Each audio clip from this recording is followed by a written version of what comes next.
In fact, the number of companies we have queuing up to take and pay these teacher interns is bigger than the number of interns we can provide. We want them to be literate of being able to read the room. So I'm going to tell you a story about science, technology, health, and education. There's a concern around the world about how is it that we help young people develop in ways. 第一个是国际化，第二个是数字化，第三个是大学科。当然。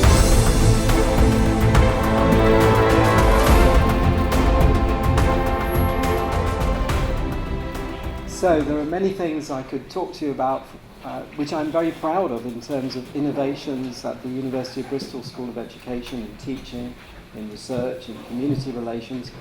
But I want to focus on something which in a sense I'm not very proud of, to try to find a solution to some of the problems that we've had. So my talk does connect with Blythe's talk, because although he focused very much there on student mental health and student well-being, my talk is really about the staff angle. Bristol University has a great reputation, but also like a number of other research-intensive universities, there are aspects to our reputation that we don't wish to promote quite so widely, such as suicide rate among students. We've had 13 suicides in the last 3 years, which has brought us a lot of unwelcome press attention in the UK. But of course there's another dimension to well-being, which is also the staff dimension. And when I say staff, I mean faculty as well as administrative staff. And so my senior management team have been working for the last few years thinking about ways in which we can try and improve matters for our academics and indeed our administrators. And we have done a number of different things. But I want to talk to you about one particular initiative, which is not necessarily uncontroversial, and which is about email. Okay?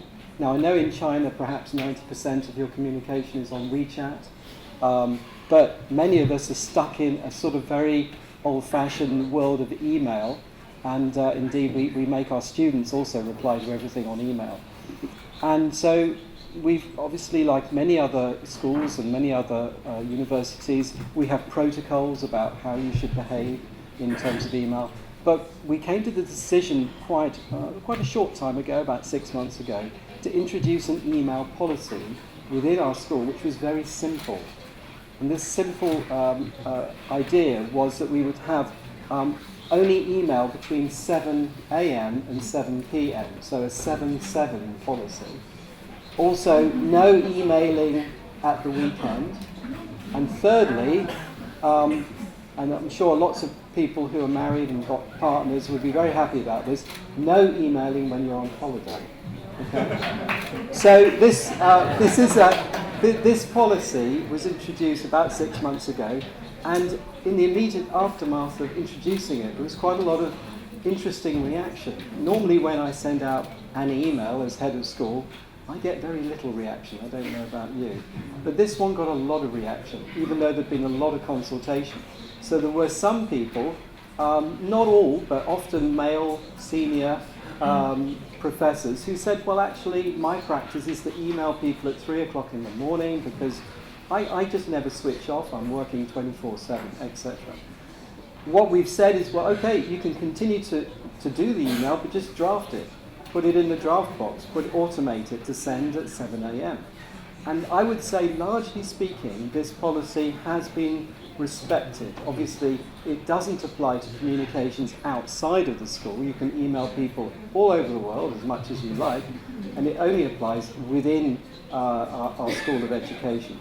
But it's been relatively successful, and some people have, I've noticed, adopted little signature straplines that say, I am respecting the 7 a.m. to 7 p.m. school policy, as a way of kind of pushing back against people who are perhaps rather too anxious to email people.